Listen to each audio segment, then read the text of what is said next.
Sin Pekanan, orang tua murid, bersama Ustadz Azhar. Oke, baik. Kemarin terakhir kita sampai bab 9 yang 31. Yang nggak masuk siapa ya? Saya sakit. Enggak, yang nggak masuk kemarin. Ah iya, saya doang nggak sendiri. Oh iya. Berarti kalau lewat kayak mana nih? Yang Tanwin lewat ya? Tanwin lewat ya? Tanwin lewat ya? Sudah. Berarti nggak kelewat ya? Oke, baik. Wakaf, Yang wakaf ya. Oke. Baik, kita pada sebelum kali ini akan memasuki pelajaran tentang wakaf. Sebelum itu seperti biasa, karena di sini udah ada bacaan-bacaannya, udah ada potongan-potongan ayatnya. Seperti biasa dibaca terlebih dahulu bergiliran. Mau mulai dari siapa? Mau mulai dari siapa? Oh, dari sana. Oke, boleh. Allahu ala qulubihim fa'fu anhum wasfah Oke. fartaqibhum wastabir Terlalu lama dulu. Tahu nanti belum was konflik. fartaqibhum wastabir wa amma bi ni'mati rabbika fahaddits Saya ditambah dikit. Wa amma bi ni'mati rabbika fahaddits Oke. wa adzinat li rabbiha wa huqqat Ya. ma salakum fi Kurang. ma salakum ma salakum Masalahkum. Oh iya. Masalahkum fi saqor. Saqoro apa saqor?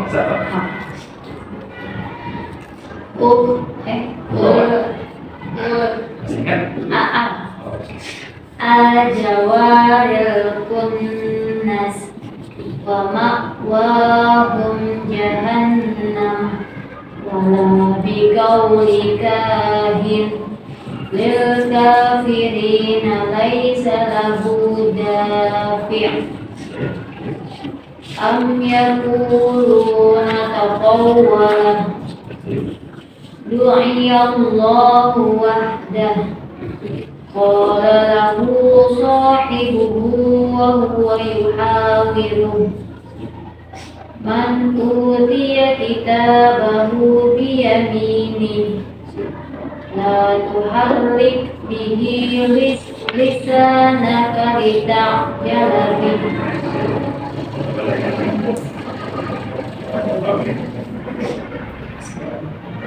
Allahu ala qulubihim fa'fu anhum wasfah fartaqibhum wastabir wa amma bi ni'mati rabbika fahaddits wa aznat fi rabbiha wa huqqat ma salakakum fi saqar al-jawaril kunnas wa ma'wahum jahannam wala biqauli kahin lil kafirina laisa lahu dafi' am yaquluna taqawwala du'iyallahu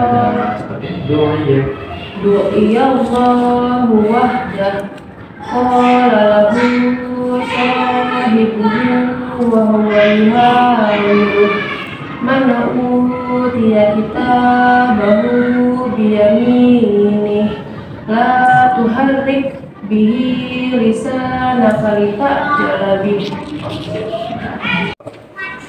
Biasanya sebelum kita masuk semester akhir kan biasanya ada ujian ada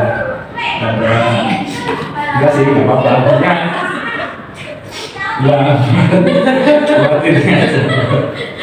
supaya ya biar tahu maksudnya hasil belajarnya semua ini dari awal sampai akhir semester seperti apa.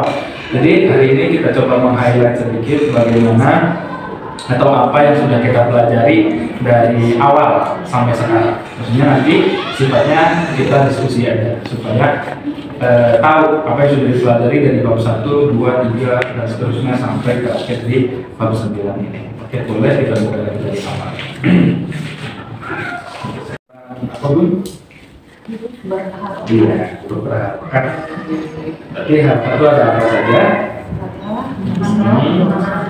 Oke, maka kita harus mempelajari huruf berharakat lagi, khususnya di awal.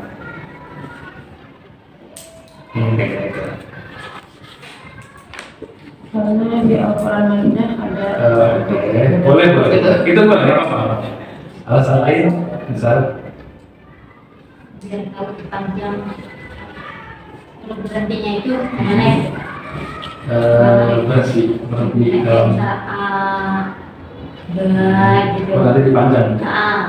Oke, jadi sebenarnya kan kalau kita merujuk pada pengertian di tahsinnya itu sendiri adalah membaguskan bacaan, kita harus ingat kembali kenapa sih kita harus mempelajari tahsin ini sehingga kok kayak menjadi hal yang wajib untuk kita. Nah, sebab begini, kalau misal kita ibaratkan bagaimana kita bisa tahu sholat atau bagaimana kita bisa tahu melakukan wudhu tapi kita sendiri gak mempelajari fikih, kira-kira ini enggak? Bisa enggak? Enggak. Otomatis dalam maksud ini adalah pembelajaran atau ibadah yang kita lakukan itu kan berdasarkan aturan-aturan yang diatur sedemikian rupa supaya kita bisa menjalankannya sesuai dengan istilahnya kaidah-kaidahnya gitu. Nah, itu diatur sama fikih. Nah, lalu kita, tapi itu kan berawal dari mungkin benar-benar juga masih ingat kan, kita ada yang namanya rukun Islam dan rukun. Di rukun iman kan ada yang kepada Allah, Rasul, kitab dan sebagainya. Termasuk di rukun Islam juga kan istilahnya kita melaksanakan sholat dan sebagainya. Nah, untuk melaksanakan sholat kita kan harus tahu bagaimana aturannya, bagaimana cara melaksanakannya, berarti kita. Nah, di rukun iman pun kita juga mengimani kitab Allah. Kitab Allah sendiri apa? Ada Al-Quran. Dalam hal ini adalah Al-Quran. Bukti kalau kita iman itu apa? Kalau mungkin sudah pernah dengar kali istilah ya, iman itu diyakini dengan, diucapkan dengan apa, dan dilakukan dengan perbuatan. Maksudnya iman itu diucapkan dengan lisan, terus diyakini dengan hati dan dilakukan atau diaplikasikan melalui pengamalan. Lalu kalau itu kita terapkan pada iman kepada kitab Allah, pengaplikasiannya gimana? Salah satunya ya adalah dengan membacanya. Kita harus lakukan membaca. Terus apakah semata-mata kita membaca Al-Quran itu langsung membaca? Harus belajar dulu kan? Nah, otomatis ada kaidah-kaidah, ada pelajaran-pelajaran yang mengatur hal-hal tersebut supaya kita bisa membaca Al-Quran sesuai dengan kaidah yang baik dan benar. Disitulah muncul tahsin, disitulah muncul ilmu tajwid sebagai pengatur atau sebagai tadi rambu-rambu dan sebagainya supaya kita membaca Al-Qurannya baik dan benar. Lalu apa dasarnya?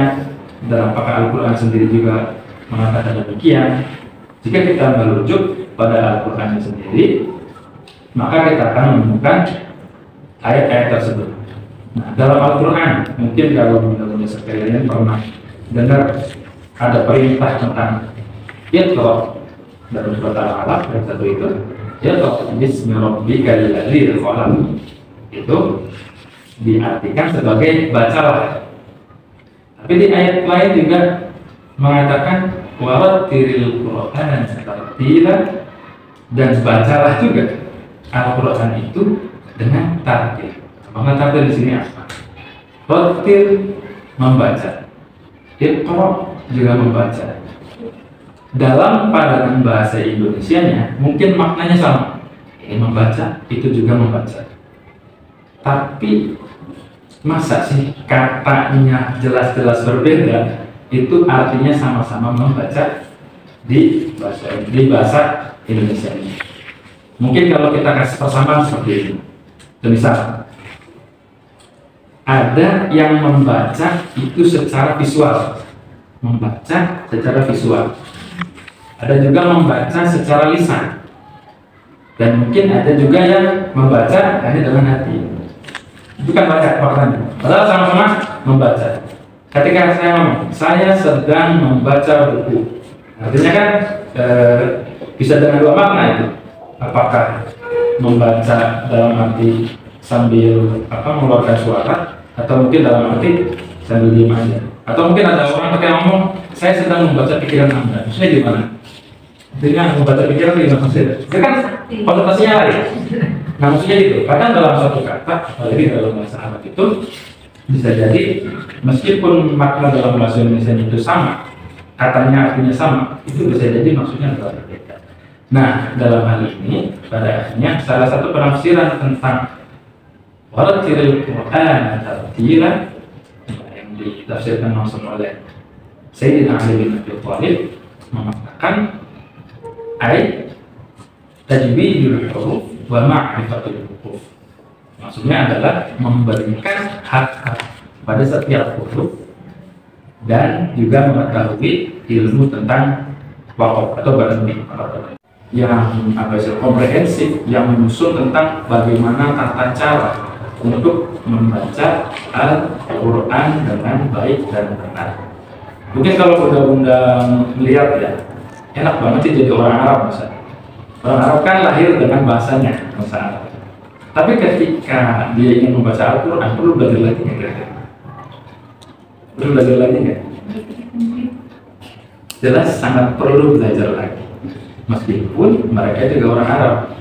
Karena kalau kita melihat orang Arab, itu ya sangat berbeda ketika kita membaca Al-Quran.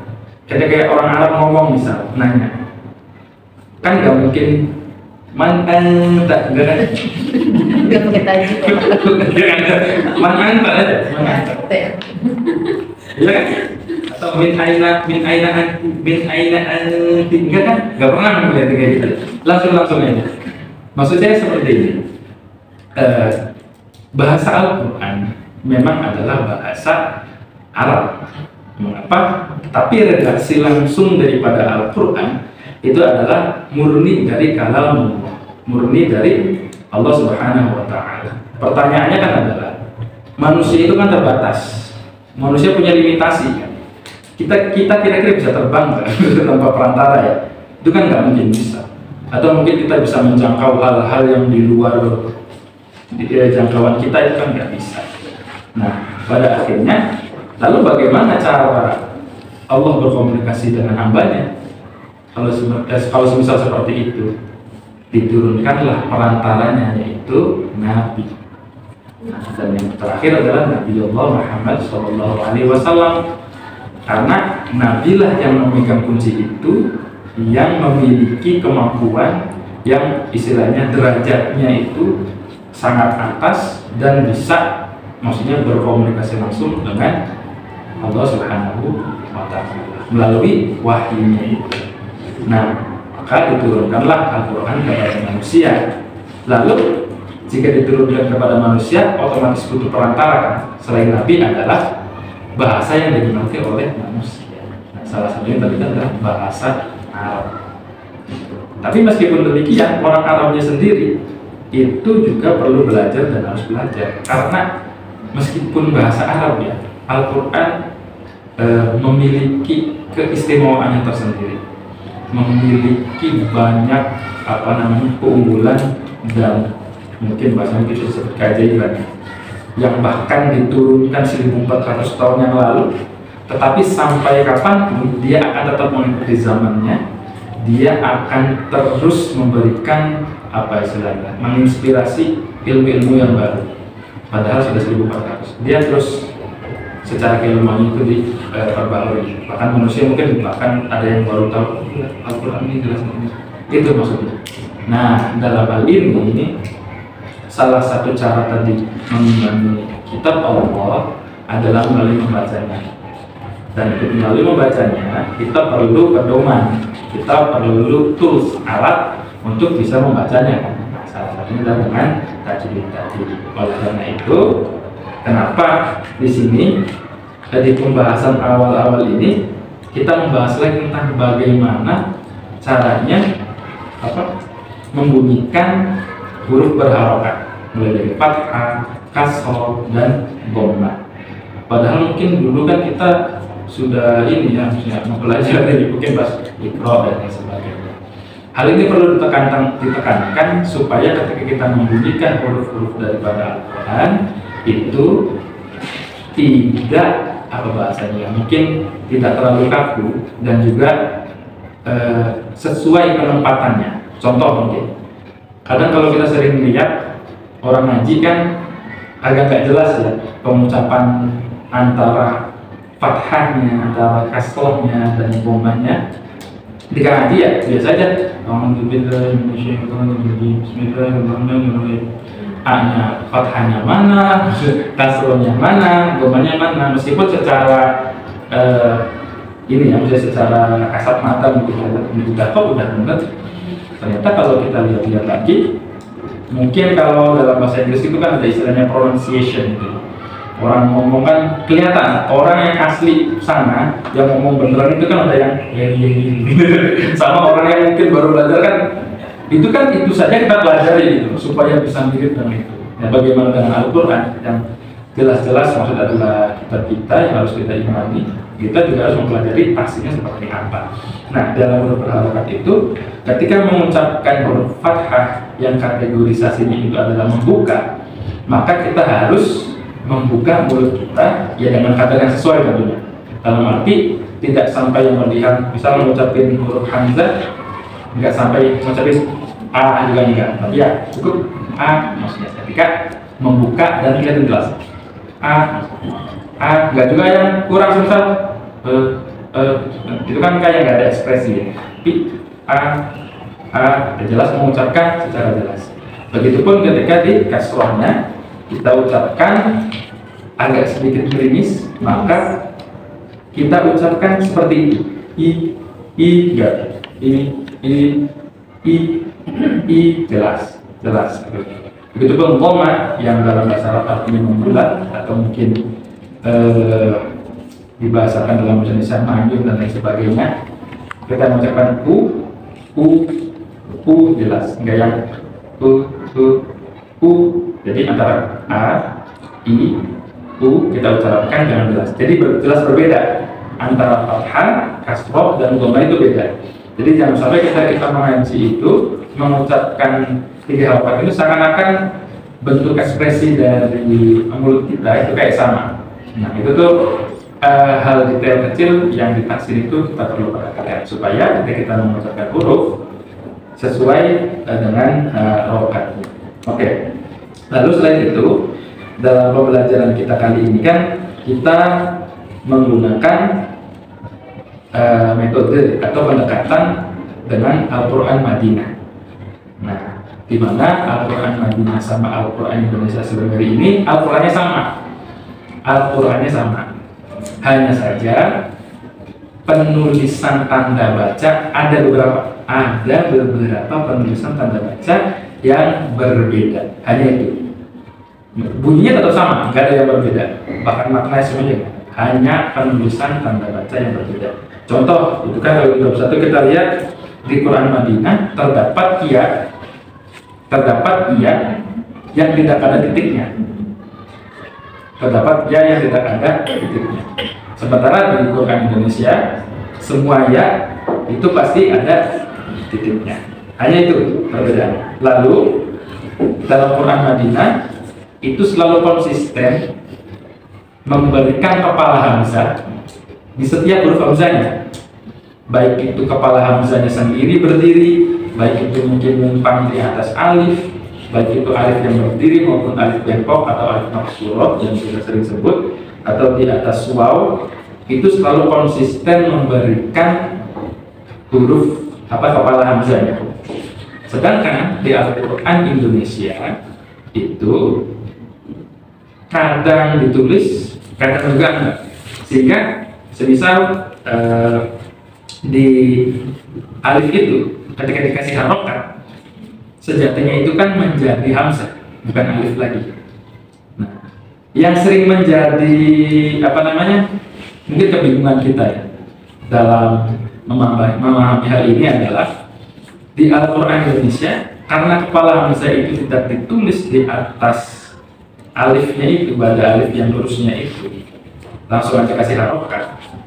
Lalu pas dulu kan kita belajar adalah tentang alif, bata, tajim, hafo, dan itu pasti mengawali awal daripada hijaiyah itu adalah alif. Tapi di sisi lain pas sudah ada ikhro, kita itu berawal dari huruf A, dibacakan bata, tajim, hafo, dan lain sebagainya. Sehingga yang terekam dalam memori kita adalah yang pertama itu adalah huruf A. Terus huruf alif itu apa? Ya A. Huruf alif A. Terus huruf hamzah A. Biasanya kan urutannya kan hamzah taruh di paling belakang, lam alif hamzah iya dan sebagainya. Terus alif A. Terus hamzah A. Terus berarti bedanya alif sama apa? Kan bingung jadinya. Padahal kalau kita melihat kembali, yang memiliki bunyi A, bunyi I, bunyi U ya adalah hamzah. Sementara alif itu hanya huruf tambahan. Itu atau istilahnya kalau huruf ilah dan lain sebagainya kalau dalam bahasa Arab. Dia hanya huruf tambahan yang bunyinya yang mengikuti huruf sebelumnya. Artinya ketika ada tanda garis lurus, ya alif tanda garis lurus, lalu nggak ada harokatnya, nah itu baru alif. Tetapi ketika sudah diberikan harokat, baik dengan kepala hamzah maupun dengan tidak kepala hamzah, dia adalah hamzah. Karena ada bunyinya. Jadi kan kaidahnya adalah alif tidak menerima harokat dan dia tidak memiliki bunyi. Sehingga kalau ada harokat di atas alif, ya jelas itu adalah hamzah. Karena bedanya di situ. Makanya kalau kita lihat di sini, yang paling awal adalah hamzah, bukan lagi alif. Yang paling awal adalah hamzah. Langsung kan dan sebagainya. Baik yang ada di atas alif lurus, baik yang ada di atas waw, baik yang ada di atas alif maksura atau alif bengkok dan sebagainya, dia tetap konsisten ditulis kepala hamzah. Baik, itu tuh adalah beberapa perbedaan ya. Ini sebagai review supaya kita melihat materi-materi yang kemarin sudah dijelaskan. Lalu hal-hal lain yang perlu diperhatikan masih dalam tanda baca, boleh dibuka di halaman atau bab 2. Nah, bab 2 di huruf hijaiyah. Nah, terkadang karena kita sudah terbiasa menyebut huruf itu langsung dengan bunyinya. Misal dikata Alhamdulillahirabbil alamin, itu huruf yang pertama apa? Kadang menyasar juga tuh alif, karena alif itu bunyinya. Habis itu huruf apa lagi? Huruf la. Habis itu huruf apa lagi? Langsung menyebutkan ke bunyinya. Padahal kan sempat saya menyinggung kemarin bahwasanya ada yang namanya nama huruf, ada yang disebut bunyi huruf. Nama huruf dan bunyi huruf ada yang sama, ada yang berbeda. Ada yang bunyinya sama kayak namanya, ada yang bunyinya beda kayak namanya. Contoh tadi ada huruf hamzah, namanya adalah huruf hamzah. Ketika ditanya ini huruf apa ya? Oh, huruf hamzah. Tapi ketika ditanya bunyinya, ya tergantung nanti harokatnya mau seperti apa. Apakah fathah, apakah kasrah, apakah A, apakah I, apakah U.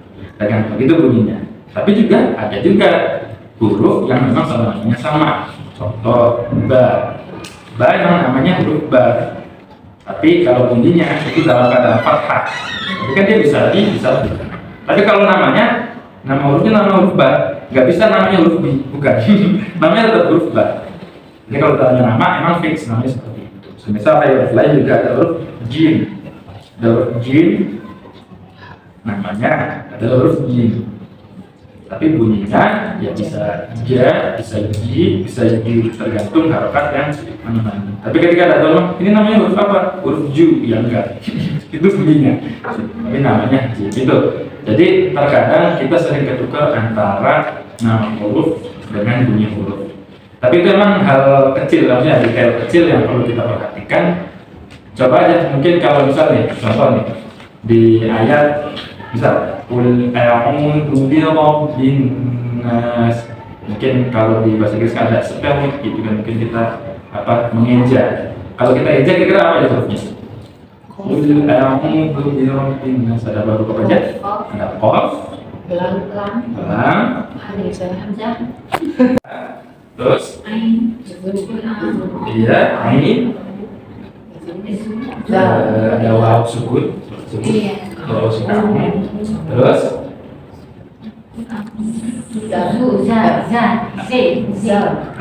berapa apa? Itu berapa apa? Ya namanya ya, hurufnya. Itu berlaku tuh birabbin nas. Ba. Terus ro, terus balagi. Balagi enggak disebut. Balagi terus nggak perlu disebut sama hurufnya aja. Ada al sih, ada alif lam. Nun, ya kan? Terus ya dia ada tambahannya alif sebenarnya. Terus terakhir huruf berapa? Huruf apa? Hurufnya? Nah itu kan udah terbiasa. Coba boleh kita sebutkan ini dari awal. Coba sebutkan nama hurufnya ya, mulai dari awal sampai bawah. Nama huruf, bukan bunyi. Nama huruf. Mau dari mana? Mau dari kanan, dari kiri? Shin, Sod, Do, To, Zo, Ain, Qin, Fa, Qaf, Kaf, Lam, Mim, Nun, Ha, Waw, Lam Alif, Ya. Oke, sip. Boleh, kemudian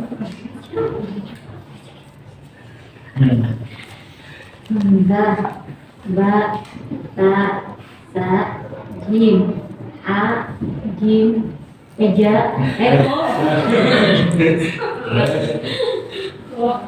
dal, lam, ro, zed, sin, shin, sod, dod, to, zo, ain, ghain, fa, qaf, kaf, lam, mim, nun, ha, waw, lam alif, ya. oke. Bukan lagi lam alif hamzah ya.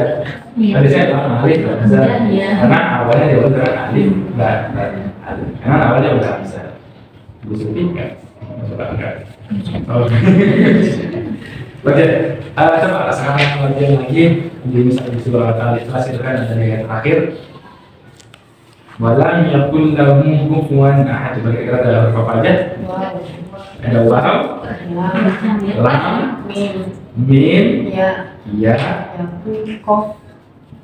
enggak apa-apa, selesai itu. Nanti kita bersama-sama. Enggak usah begitu dulu. Karena produk. Coba aja. Tulis gitu, Pak. Kof. Ya enggak apa-apa aja. Kof, Boleh. wow. Walam ya. Enggak apa-apa. Nanti kof katanya. Terus habis itu yakul lahu. Ya, maaf. Terus apa ini yang nanti itu juga. Akhirnya lahu. Terus Fa, ya. waw,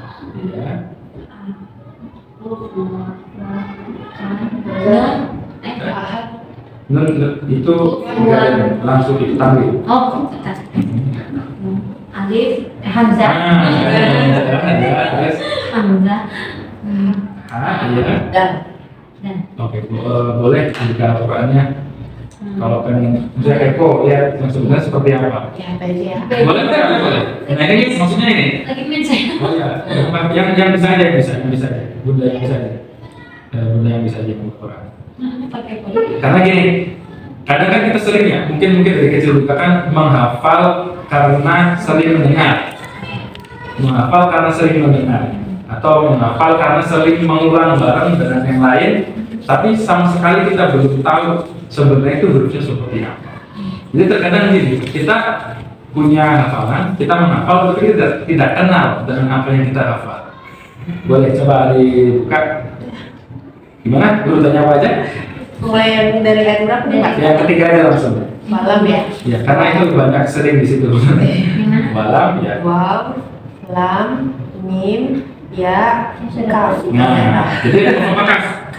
Nah, kaf. Oke. Karena memang samar, bisa jadi karena ketika kita mendengarkan, ketika kita mendengarkan walam yang kul, karena kul, ada kul. Padahal kata kul di situ bukan berasal dari kata olah, tapi kul berasal dari kata kananya kunu, bukan olah ya kulu. Beda, jadi itu maknanya sangat jauh.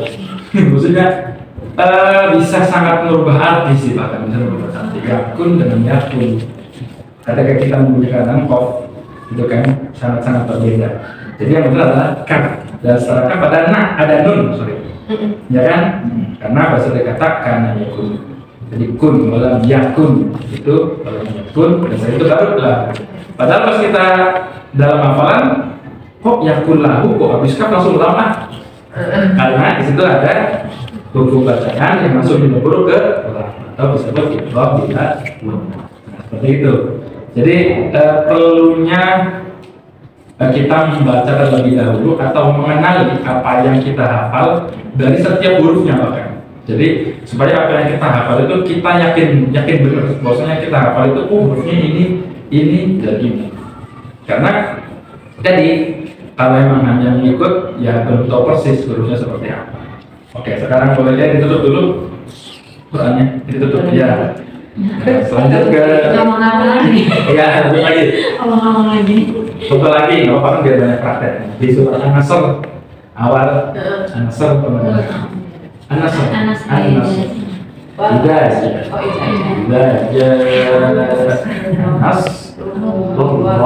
wal. Oke, boleh disebutkan lagi? Hamzah. Jangan lihat kali ya? Enggak. Oke. Hamzah. Terus nama huruf nih. Zal. Jim. Oke, boleh. Ada alifnya sih, Pak. Terus tidak. Hamzah pun itu ada al-ta'rif, ada maksudnya alif. Berapa? Terus ya, soal deh.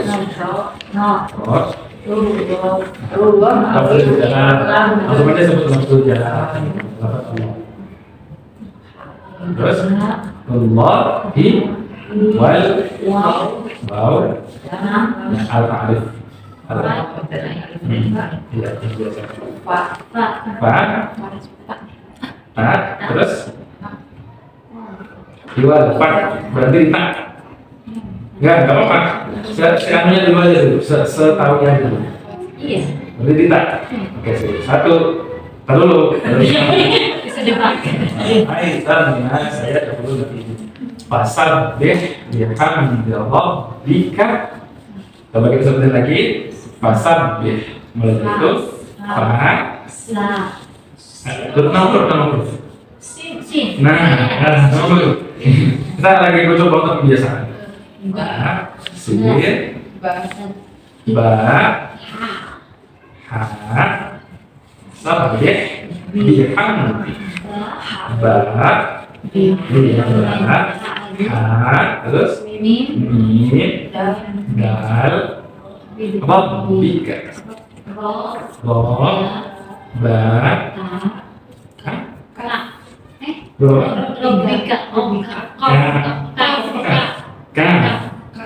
was, wow, itu ada hamzah kosong. Ada hamzah kosong sebenarnya, mas. Karena astagfir. Was, sin udah tadi. Sin, ta, lain, fa, terus akhir, ro, ya. Oke sih, boleh sekarang buka. Ayo.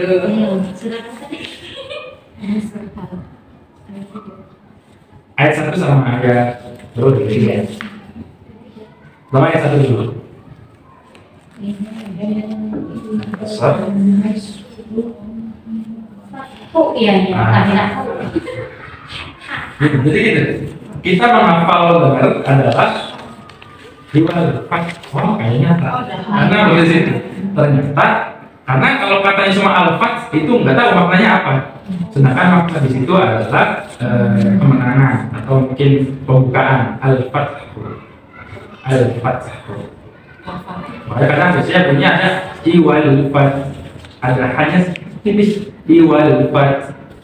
Hanya agak sedikit kayak selentingan aja. Fat. Hanya agak sedikit. Tapi kan akhirnya kita tahu kalau dengar enggak jadinya akhirnya tak. Sama tadi selanjutnya yang tadi Wastaghfir bihamdi rabbika wastaghfir. Ada ha. Ada karena ketika membacanya enggak hanya sekedar wastaghfir tapi wastaghfir.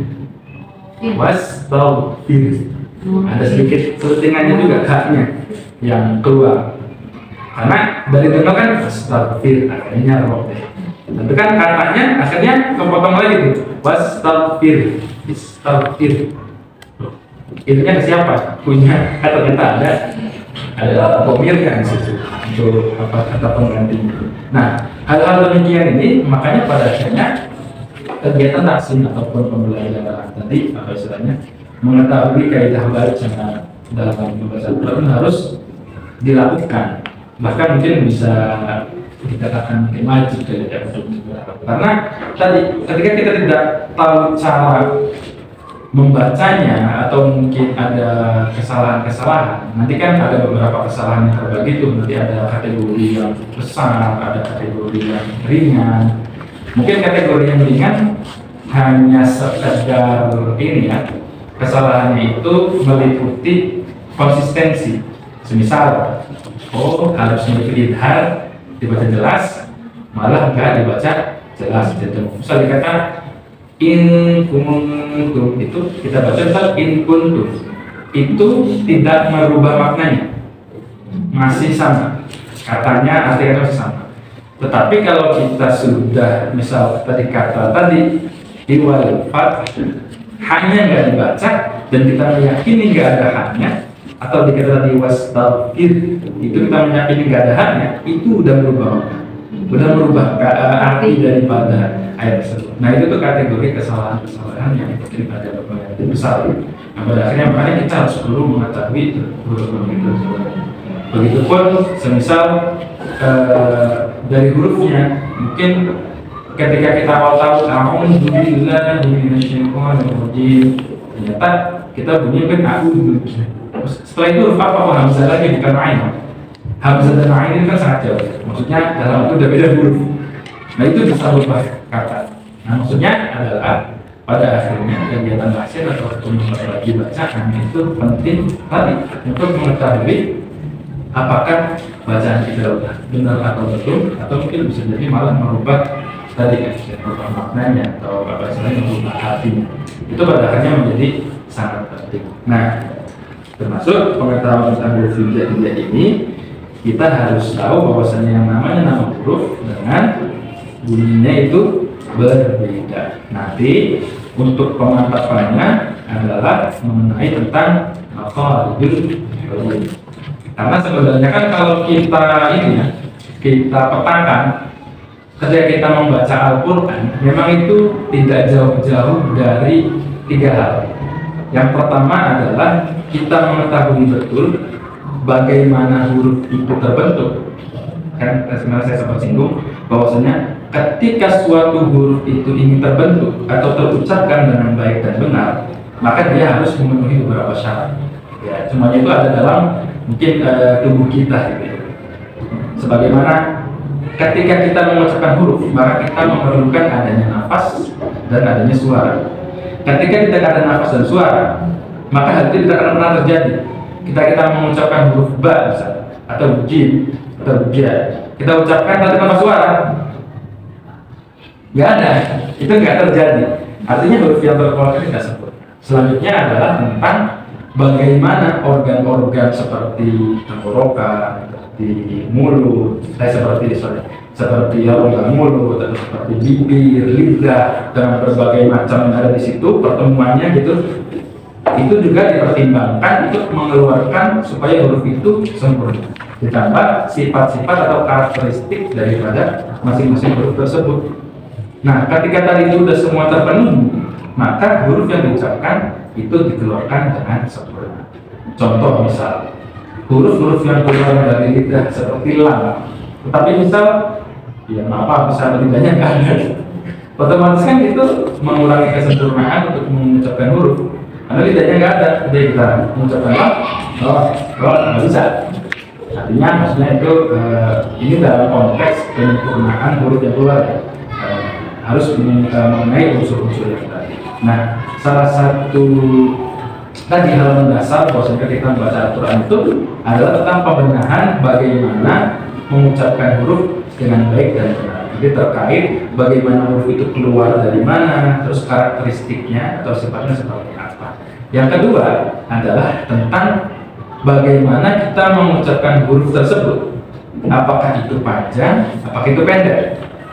Mungkin kategorisasi pendek itu nggak ada ukuran sih, dia pendek-pendek aja. Tapi di kategorisasi panjang, nanti mungkin ada kategorisasinya. Ada yang panjangnya sekian, ada yang panjangnya sekian, ada yang panjangnya sekian, itu dipanjang. Nah, terus yang ketiga adalah tentang ada beberapa bacaan yang ditahan dan ada beberapa bacaan yang mungkin dijelaskan atau ditegaskan.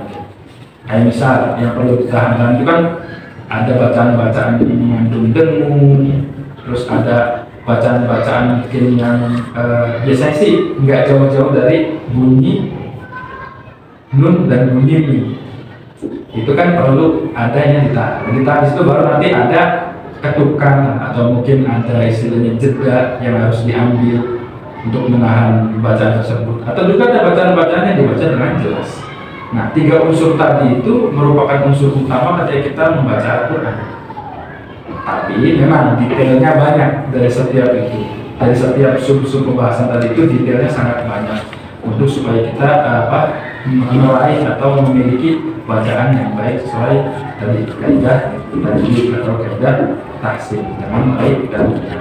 Karena tadi kan kalau kita runut tadi ternyata nggak main-main memperbaiki bacaan atau mempelajari kaidah membaca dengan baik dan benar itu ternyata dapat menyelamatkan kita dari kesalahan-kesalahan membaca yang mungkin bisa menyebabkan merubah makna atau mungkin juga merubah kandungan daripada Al-Quran itu sendiri. Karena kan tidak ada yang dikatakan semuanya ini kan perkataan-perkataan yang memiliki makna. Oke, baik, itu tadi seputar tentang huruf hijaiyah dan detail tersebut. Dan juga kalau kita melihat Al-Quran itu kan pasti terdiri dari huruf ya. Sebenarnya dari huruf hijaiyah itu dari hamzah sampai ya itu semuanya terdiri di situ. Ada tambahan juga mungkin huruf mad, ada alif, ada waw itu yang harokat. Nah, semua terdiri dari situ. Sebenarnya yang kita pelajari adalah tentang bagaimana hukum yang berlaku pada setiap individu huruf itu sendiri dan bagaimana huruf tersebut ketika berhubungan dengan huruf yang lain itu akan menimbulkan suatu hukum. Misal tadi yang tentang makhlukul huruf dan sifatul huruf itu terkait masing-masing karakteristik setiap hurufnya, hukum di masing-masing hurufnya itu semuanya sudah diatur. Dan kalau kita melihat kemarin kan sebenarnya pertimbangan adanya hukum-hukum ini memang sebenarnya nggak jauh-jauh dari fisiologis manusia juga. Ketika kita mengucapkan huruf ini ada yang harus dibaca jelas, memang harusnya jelas karena nggak bisa dibaca dengung. Seperti kalau kita mungkin mengucapkan huruf-huruf idhar dikatakan mungkin man amana, bisa nggak gitu? Nggak bisa.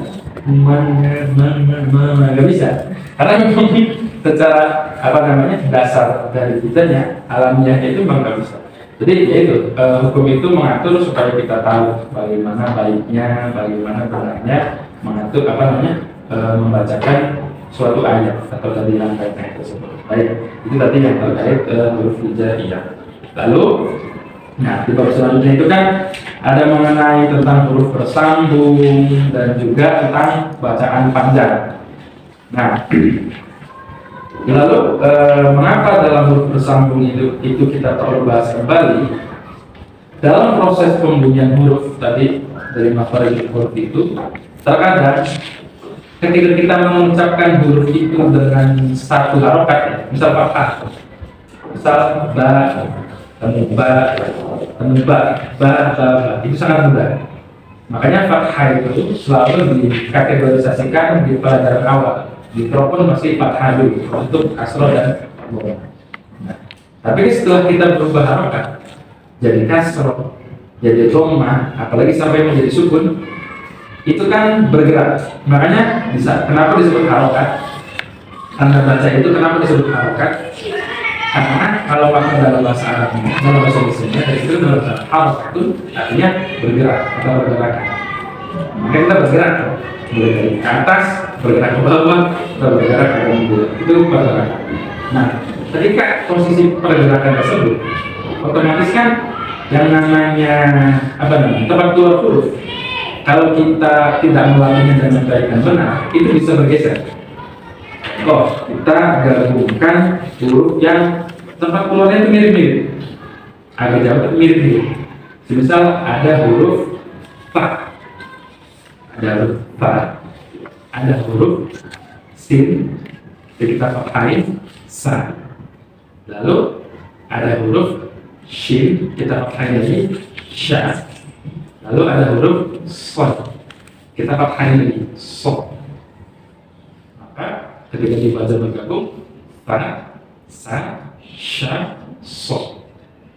Atau fa, sa, sya, so. Nah, itu kan proses pergeseran yang terus. Mungkin kalau di awal belajar kita kadang suka belibet atau mungkin geser-geser. Nah, itu mengapa pada akhirnya pembelajaran tentang tadi masing-masing huruf atau itu penting untuk pelatih itu membiasakan mulut kita untuk mengucapkan huruf tadi itu dengan tepat kedua yang sesuai. Meskipun tadi ada berbagai macam perubahan. Apalagi nanti ditambah ada yang berubah jadi kasroh, ada yang berubah jadi dhamma, ada yang titik sukunkan. Itu nanti karena oke, baik, itu seputar tentang huruf bersambung. Lalu di selanjutnya kita mempelajari tentang huruf panjang dalam memanjangkan bacaan, yaitu adalah dengan sebutan mungkin hikmat atau huruf memanjangkan. Tadi huruf-huruf yang sifatnya itu huruf bantu yang keluarnya itu dari rongga mulut kita, dan ini hanya bisa dibunyikan ketika ada huruf yang sebelumnya. Ada apa aja? Ada alif untuk tanda baca panjang fathah, ada kisriya untuk tanda baca panjang kasroh, ada untuk tanda baca panjang dhamma. Itu kan bantuan untuk memanjangkan huruf-huruf tersebut. Nah, dalam konteks Al-Quran Madinah ini terjadi hanya perbedaan tulisan. Salah satunya adalah ketika menuliskan alif kecil atau kayak tanda petik di atas kecil itu. Dari Indonesia, ketika ada bacaan panjang fathah, seperti contoh di halaman 15 itu bacaan panjang fathah, lalu dipanjangkan, maka dia tidak memerlukan lagi yang namanya fathah sebelumnya. Kalau kemudian saya tulis saja dia.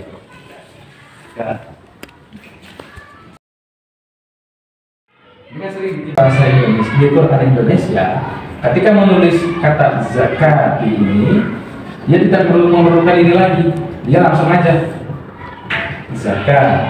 Sehingga wawunya itu kosong, nggak dikasih harokat. Sementara dalam Quran Madinah dia satu paket.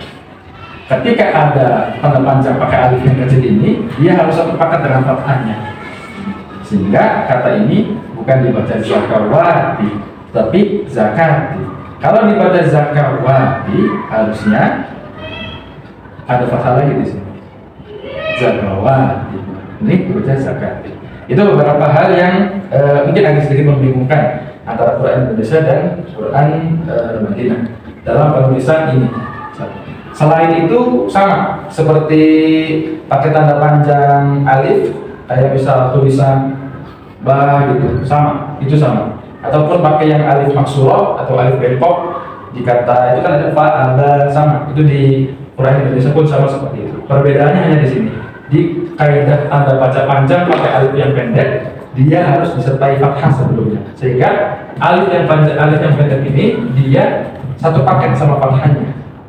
Dia bukan beda ya, bukan beda bagian, tapi dia satu kesatuan.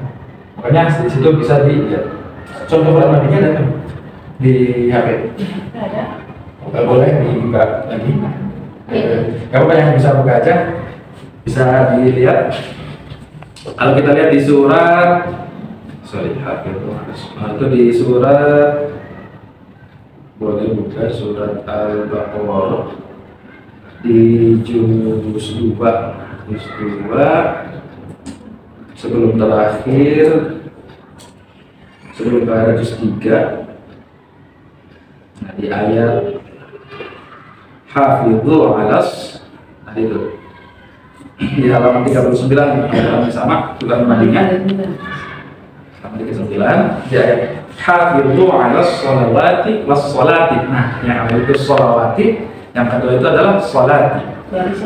Yang pertama di situ kan dituliskan hafidhu alas sholawati was sholati. Yang pertama as sholawati, yang kedua as-sholawati. Nah, kalau kita lihat perhatikan, yang pertama itu benar dibaca sholawati. Kenapa? Karena lamnya dia punya harokat sendiri, fathah.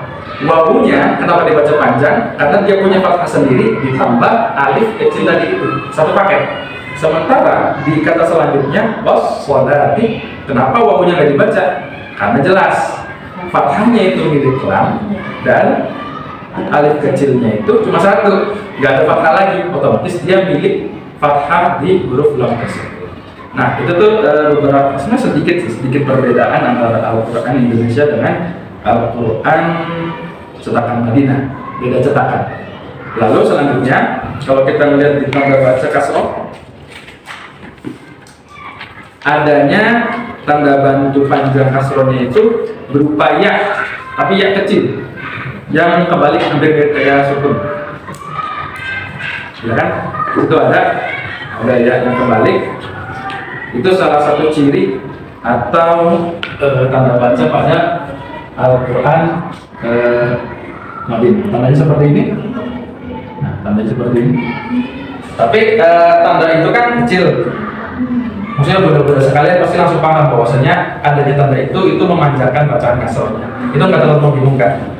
Terus ditambah pada tanda panjang bomahnya dengan wawu kecil. Bukan ada wawu kecil. Hanya berbeda itu aja sih, ditambahin wawu kecil. Wawu gedenya diganti wawu kecil. Itu sebenarnya nggak terlalu membingungkan. Karena kita udah tahu, oh maksud wawu kecil di situ adalah untuk memanjangkan bacaan. Lalu sedikit perbedaan penulisannya lagi adalah kalau kita perhatikan ini kan contoh-contoh ini ya, contoh-contoh Al-Quran Madinah yang ada di sini kan ayat-ayatnya.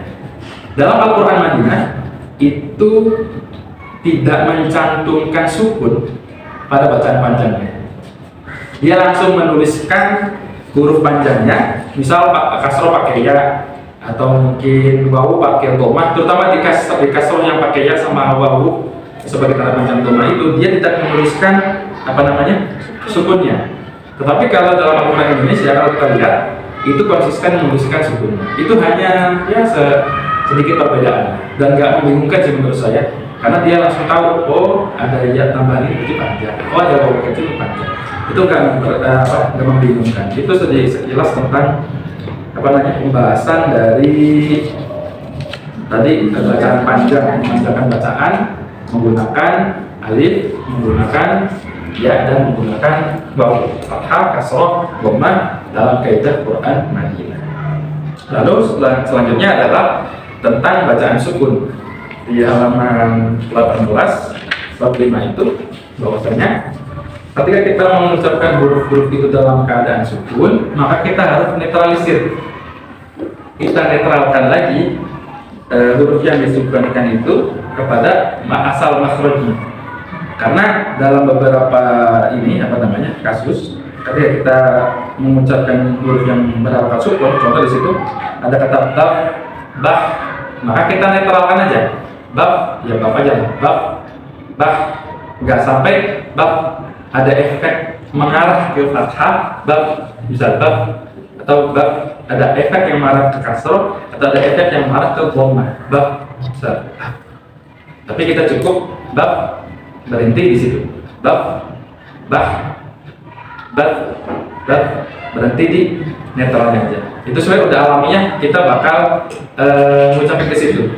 Nah, ditambah ketika dalam pembacaan huruf-huruf sukun ini ada beberapa huruf yang ketika disandangkan dengan harokat sukun ini maka memiliki efek, yaitu efek pantulan. Sebenarnya ada dua efek sih.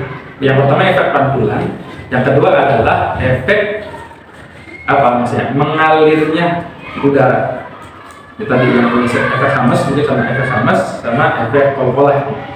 Itu sebagian dari karakteristik daripada huruf itu, karakteristik atau sifat daripada huruf itu bagian. Nah, ketika disukun itu muncul tadi dua karakteristik itu. Yang pertama itu huruf-huruf yang punya karakteristik mantul seperti huruf qaf, huruf qa, huruf ba, huruf jim, dan huruf dal. Itu dia punya efek qaf. Jadi ketika mengucapkan bisa ketemu ba fathah ketemu dengan qaf, baqa. Tapi juga jangan terlalu berlebihan, kita mengarah sampai ke fathah. Baqo atau baqli. Nah, dan nggak perlu berlebihan sampai mengarah ke. Cukup di efek netralnya saja. Termasuk huruf-huruf yang itu. Nah, sedangkan di huruf-huruf yang punya efek hams, kita harus sedikit mengeluarkan udaranya seperti berasa, mungkin kalau kita rasakan di mulut kita itu dia agak sedikit keluar, seperti huruf kaf dan huruf ta.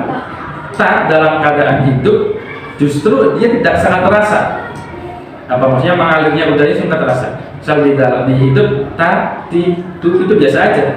Justru jangan sampai berlebihan yang ta, ti, tu itu enggak.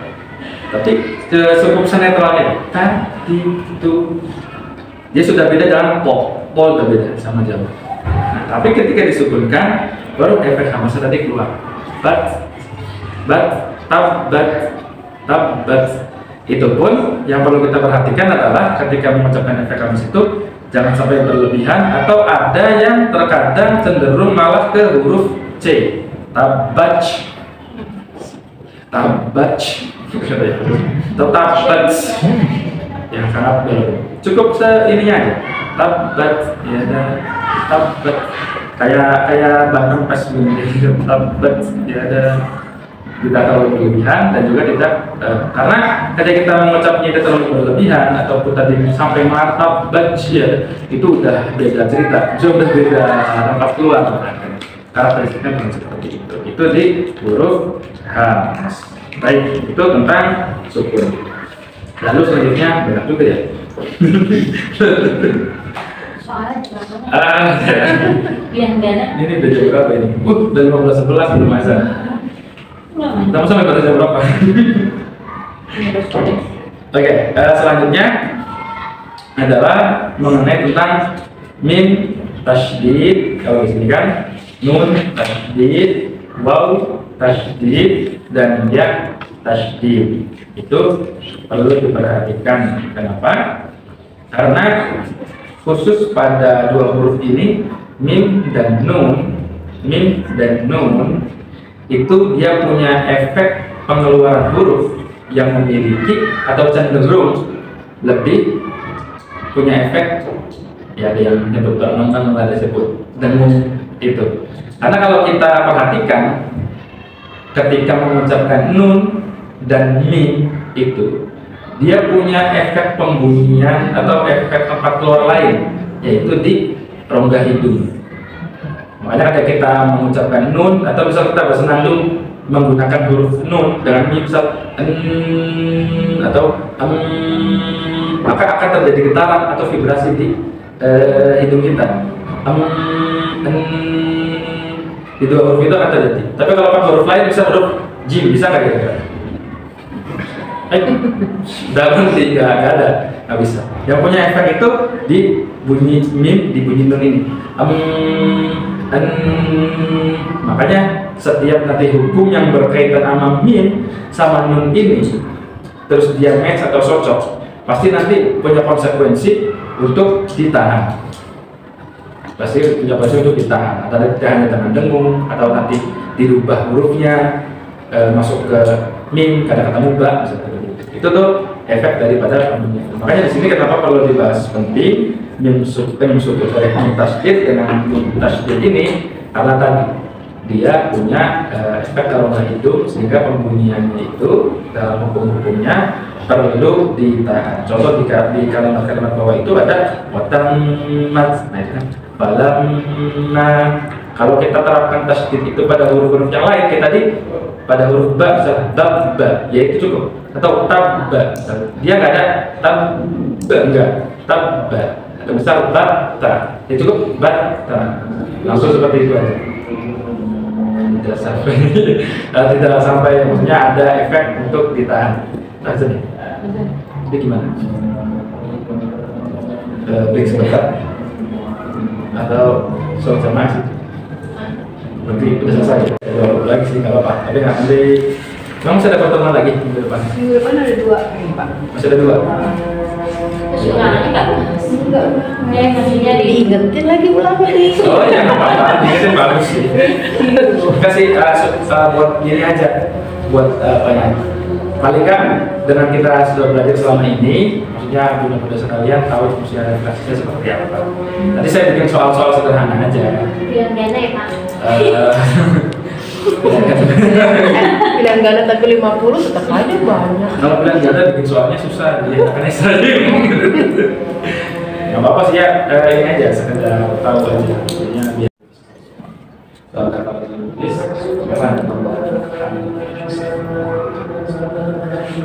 baik, kita kasih kepada sekalian, maafkan kesalahan. Wassalamualaikum warahmatullahi wabarakatuh. Waalaikumsalam.